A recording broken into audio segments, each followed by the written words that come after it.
Welcome guys, आपका फिर स्वागत है एक नई क्लास के साथ। और जैसे कि यहाँ पर हम डिस्कस कर रहे थे जेड 2022 के लिए काफ़ी इंपॉर्टेंट क्वेश्चंस की सीरीज़ के बारे में, तो उसी का यहाँ पर सेकंड पार्ट लिया गया है। और याद रखिएगा इस क्लास में आपके जितने भी क्वेश्चंस हैं वो सभी ऑब्जेक्टिव है, ताकि आपका भी प्रैक्टिस सेट यहाँ पर होता रहे। ठीक है, आपको भी आपका पता चलता रहे कि आपकी कितनी तैयारी है और कितनी आपको ज़रूरत है तैयारी करने की। ठीक है, वैसे टाइम कम है तो इसलिए बिना कोई टाइम वेस्ट किए आज की क्लास को स्टार्ट करेंगे। इसलिए याद रखिएगा हर एक क्वेश्चन आपके लिए काफ़ी इंपॉर्टेंट है एग्ज़ाम की दृष्टि से, इसलिए आपको हर एक क्वेश्चन को एक बार ज़रूर देखना है। ठीक है, तो यहाँ पर कुछ 10 से 20 क्वेश्चंस को हम यहाँ पर क्लियर करेंगे। इसके साथ साथ जो भी यहाँ पर बन पड़ेंगे इन क्वेश्चंस के साथ साथ 2 या 3 क्वेश्चंस उनको भी यहाँ पर हम साथ साथ कवर करेंगे। ठीक है, इसलिए क्लास को एंड तक ज़रूर देखें ताकि आपको यहाँ से क्लास से बाद में याद करने की ज़रूरत नहीं पड़े और क्लास से ही आपको याद हो जाए। ठीक है, तो चलिए आज का हमारा जो फर्स्ट क्वेश्चन रहेगा वो रहेगा कि राष्ट्रीय डेयरी विकास बोर्ड की स्थापना कब की गई थी। ठीक है, यहाँ पर पूछा गया है कि इसका एस्टेब्लिश्ड जो ईयर है, स्थापना वर्ष है, वो कौन सी है। ऑप्शंस यहाँ पर आप देख सकते हो और एक हिंट यहाँ पर दी गई है कि ये जो FCI है, फूड कॉरपोरेशन इंडस्ट्रीज़ है, इसकी स्थापना कब की गई थी, वही इसका राइट आंसर होगा। तो यहाँ पर याद रखिएगा ऑप्शन आप देख सकते हो, साथ साथ आप कमेंट कर सकते हो, लेकिन इसका जो राइट आंसर यहाँ पर रहने वाला है वो रहेगा 1965। ठीक है, 1965 में इसकी स्थापना की गई थी। किसकी? NDDB, national dairy development board. ये कहाँ पर स्थित है याद रखिएगा, आनंद गुजरात में स्थित है। कहाँ पर स्थित है ये? आनंद गुजरात में स्थित है। लेकिन अगर मैं बात करता हूँ FCI, तो FCI का फुल फॉर्म मैंने बता ही दिया है, फूड कॉरपोरेशन इंडस्ट्रीज़। तो इसकी भी स्थापना कब की गई थी याद रखिएगा, 1965 में ही की गई थी। ठीक है, इसके साथ साथ इसी से रिलेटेड एक और क्वेश्चन याद रखिएगा, NSC, नेशनल सीड कॉरपोरेशन। तो इसकी स्थापना कब की गई थी याद रखिएगा, 1963 में की गई थी। NSC की स्थापना 1963 में की गई थी, जबकि राष्ट्रीय डेयरी विकास बोर्ड और FCI की स्थापना 1965 में की गई थी। ठीक है, तीनों क्वेश्चन यहाँ पर आपको क्लियर होते हैं। और ये कहाँ पर स्थित है याद रखिए, ये कई बार आपको क्वेश्चन पूछा गया है कि राष्ट्रीय डेयरी विकास बोर्ड कहाँ पर स्थित है, तो आनंद गुजरात में स्थित है। ठीक है, इसके अलावा एक और याद रखिएगा, NDRI, ये क्वेश्चन कई बार आपको पूछा गया है, रिपीटेड क्वेश्चन है कि नेशनल डेयरी रिसर्च इंस्टीट्यूट कहाँ पर स्थित है। तो NDRI की अगर मैं बात करूँगा याद रखिएगा, नेशनल डेयरी रिसर्च इंस्टीट्यूट, तो ये स्थित है करनाल, हरियाणा में स्थित है। कहाँ पर स्थित है?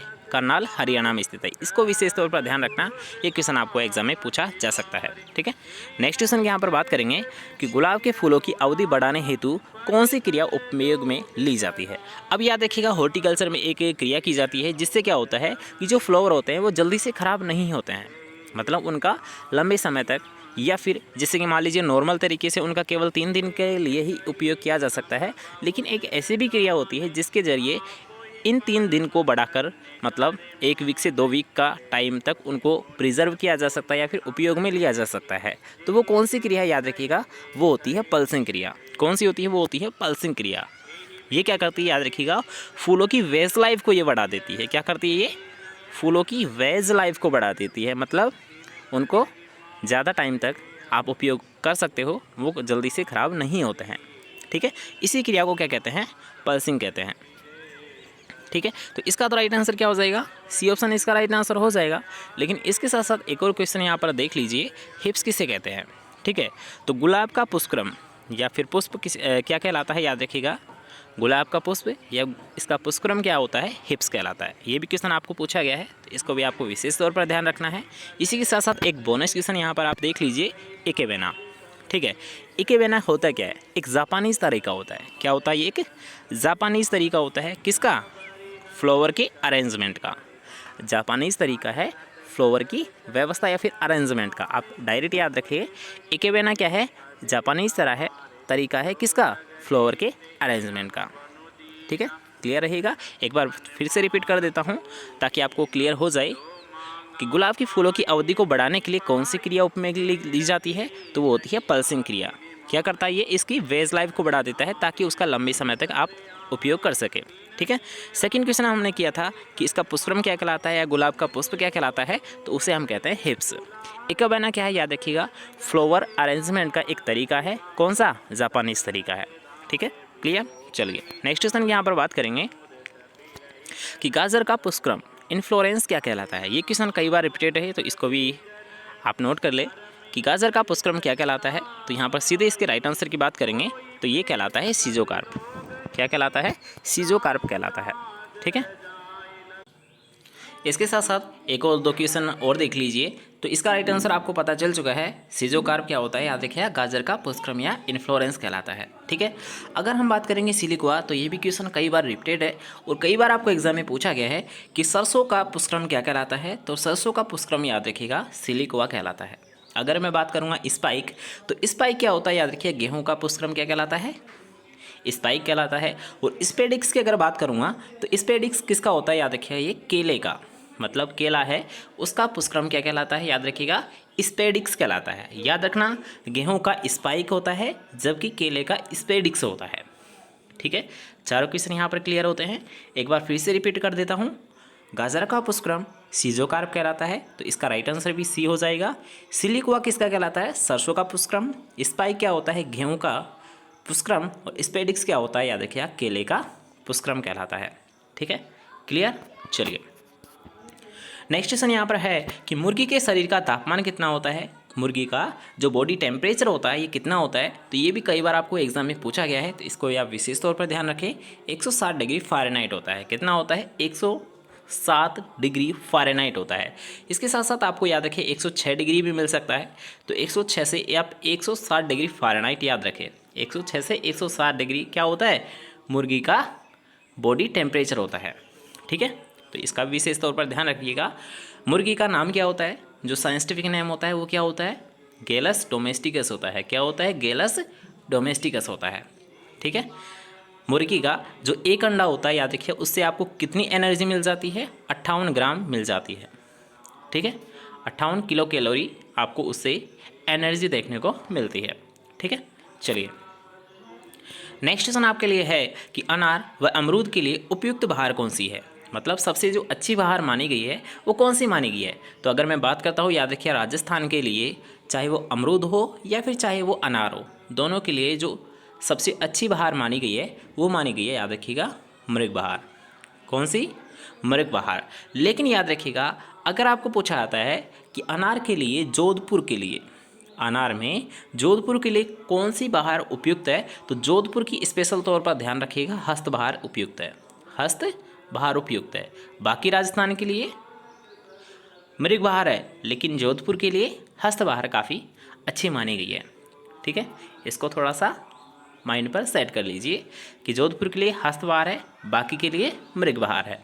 ठीक है, क्वेश्चन क्लियर रहेगा। तो इसका राइट आंसर क्या है, याद रखिएगा, इस क्वेश्चन का तो राइट आंसर क्या है, फर्स्ट ऑप्शन। लेकिन जोधपुर के लिए हस्त बहार। ठीक है, चलिए नेक्स्ट क्वेश्चन के और चलते हैं। नेक्स्ट क्वेश्चन है काफ़ी इंपॉर्टेंट क्वेश्चन है और ये क्वेश्चन आप नोट डाउन कर ले और हाईलाइट जरूर कर ले इस क्वेश्चन को कि मूली में आकासीन रोग होता है। मूली में आकासीन रोग होता है, ये किस तत्व की कमी से होता है। सबसे पहले यहाँ पर याद रखिए, दो क्वेश्चन आपके पूछे जा सकते हैं। फर्स्ट क्वेश्चन यहाँ पर पूछा जा सकता है कि आकासीन रोग होता किस में है, तो याद रखिएगा मूली में होता है। मूली का आपको पहले ही नाम बता दिया है, रेफनस सेटाइवस। ठीक है, मूली किस परिवार से बिलोंग करती है, क्रोसीफेरिया क्रूसीफरस, या जिसे हम बोलते हैं ब्रेसिकेसी। तो इसी से ये बिलोंग करती है, कौन सी फैमिली से, क्रूसीफरस या ब्रेसिकेसी। ठीक है, इसका नाम क्या होता है, बॉटनिकल नेम रेफनस सेटाइवस होता है। आकासीन रोग होता किस में है, मूली में होता है। और अगर आपको पूछा था आकासीन रोग किस तत्व की कमी से होता है, तो याद रखिए ये होता है बोरोन तत्व की कमी से होता है। किससे होता है, बोरोन तत्व की कमी से होता है। तो इसका राइट आंसर क्या है, याद रखिएगा, बोरोन। क्लियर। चलिए विटामिन सी सर्वाधिक किस में होता है, तो ये क्वेश्चन आपको कल की क्लास में अच्छे से करवाया था, अच्छे से नोट डाउन भी करवाया था। तो जल्दी से बताएंगे कि विटामिन सी सर्वाधिक किस में होता है। तो यहाँ पर याद रखिएगा, विटामिन सी जो सर्वाधिक होता है, अगर ऑप्शंस के अकॉर्डिंग हम चलेंगे तो ये सबसे ज़्यादा होता है, याद रखिए, बारबेडस चेरी में। क्योंकि अगर मैं बात करता हूँ सबसे ज़्यादा किस में होता है, तो वो होता है बारबेडस चेरी में। अगर बारबेडस चेरी ऑप्शन में नहीं होता तब आपका राइट आंसर क्या हो जाता है, याद रखिए, आंवला। एक बार मैं आपको क्रम बता देता हूँ कि सबसे ज़्यादा किस में होता है, बारबेडस चेरी में होता है, बारबेडस चेरी में होता है। ठीक है, फर्स्ट सेकंड नंबर पर कौन आता है, आंवला आ जाता है हमारा। थर्ड नंबर पर कौन आ जाता है, ग्वावा मतलब अमरूद आ जाता है। और फोर्थ नंबर आपको बताया था मिर्च, चिली, ठीक है। फोर्थ नंबर पर कौन है, हमारी मिर्च। तो मिर्च भी क्या है, याद रखिएगा, विटामिन सी का काफ़ी अच्छा स्रोत माना गया है। दोबारा से देख लीजिए, अगर आपको पूछा था सबसे ज़्यादा तो बारबेडस चेरी अगर ऑप्शन में है तो, अदरवाइज आपका आंवला राइट आंसर होगा, ठीक है। सेकंड ऑप्शन पर आता है आंवला, थर्ड पर आता है अमरूद और फोर्थ पर आता है मिर्च। चारों याद रहेंगे क्रम वाइज, ठीक है। क्रम आपको विशेष तौर पर ध्यान रखना है। चलिए, आई थिंक आपको ये क्लियर हो चुका होगा। तो चलते हैं नेक्स्ट क्वेश्चन की ओर। इसका राइट आंसर क्या है, याद रखिएगा, फर्स्ट ऑप्शन, ठीक है।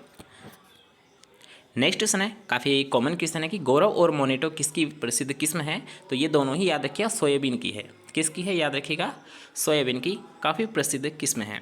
यहाँ पर याद रखिए, अरहर का जब भी आपको नाम याद आए तो आपको एक ICPH 8, ICPH 8, ये तो क्या है, इसकी फर्स्ट हाइब्रिड वेराइटी है।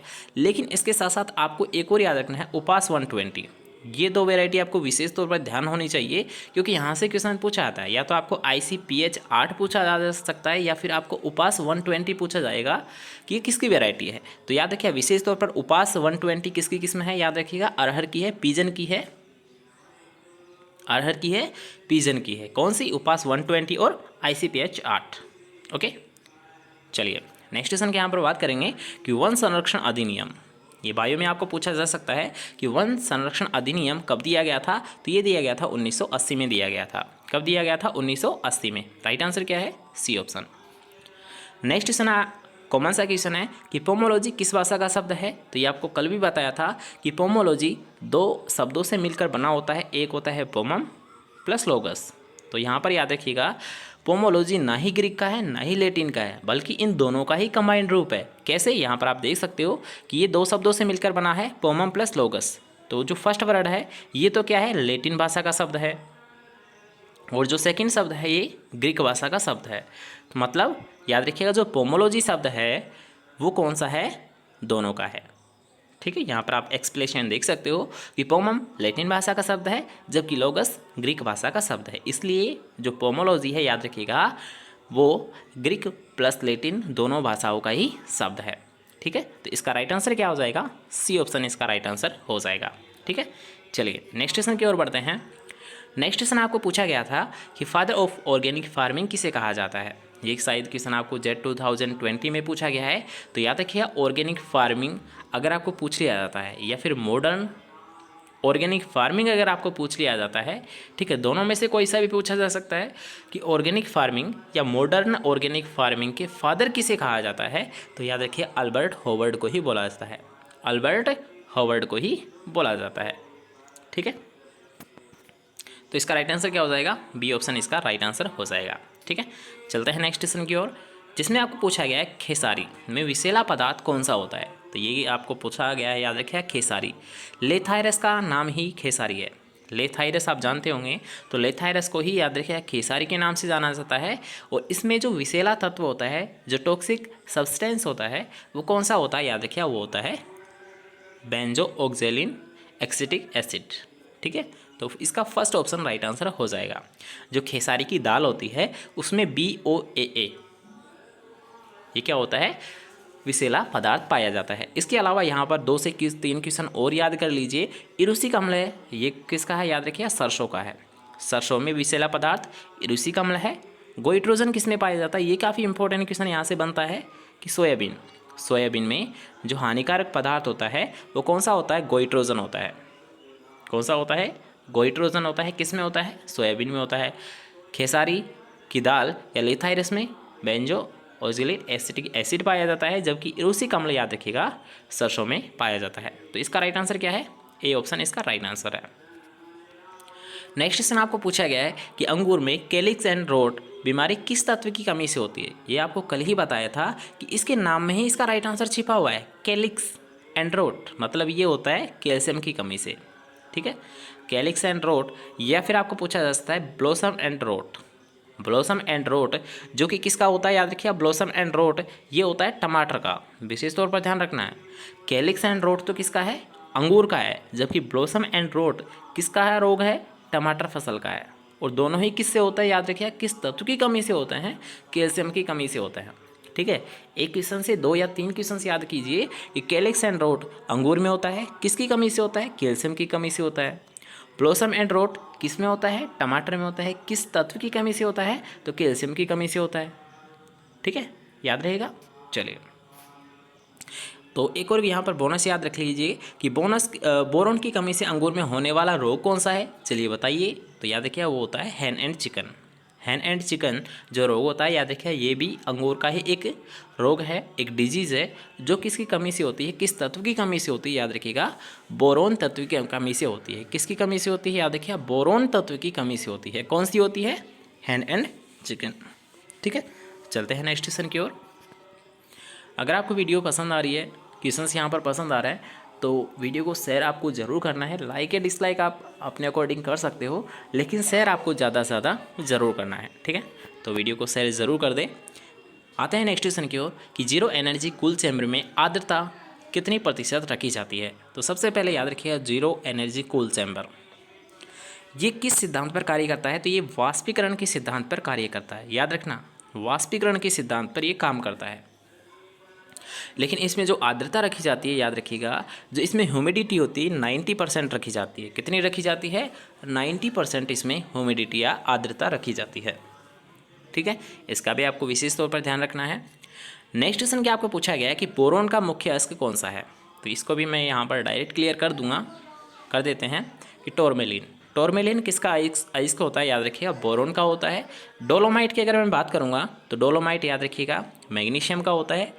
ठीक है, इन दोनों को ही लगभग पूछा जाता है कि टोरमेलिन बोरोन का होता है, जबकि डोलोमाइट किसका होता है, मैग्नीशियम का मुख्य अयस्क होता है। ठीक है, इन दोनों को आपको विशेष तौर पर ध्यान रखना है, दोनों में से आपको कोई सा भी पूछा जा सकता है।